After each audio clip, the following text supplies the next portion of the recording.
Ny ampy roa indray ireo olona voamarina fa mitondra ny coronavirus tamin'ity alarobia 12 aprily ity ho ny profesora Anta Marie Daniel mpitondra teny ny CCO Covid-19. Avy eto Antananarivo avokoa ireo olona roa ireo.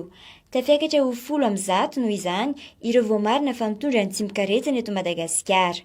Tafiakatra 20 kosa ireo sitrana satria dia ny ampy 9 izy ireo. Mbola tsy nisy kosa ny maty hatreto.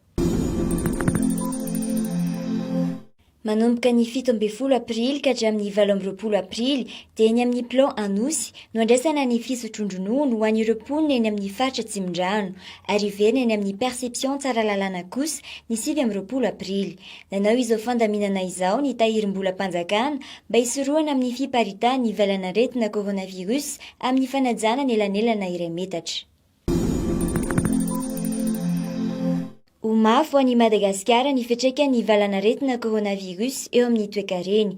Ny avy eo anivony ny Ministeran'ny toe-karena sy ny teti-bola dia nanambara fa raha tsy mihoatra ny 3 volana ity krizy ara-pahasalamana ity dia tsy hatratra afa-tsy iray faingo 500 ny fitombony ari-karena faoben'ny firenena amin'ity taona ity raha 5,500 no tombana voamarika tao anatin'ny teti-bola-panjakana.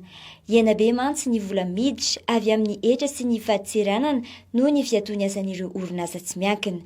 No mafisy ny teknisianina fa ny sehatry ny indostria, ny varotra ary ny fizahan-tany no tena voadona mafy amin'izany.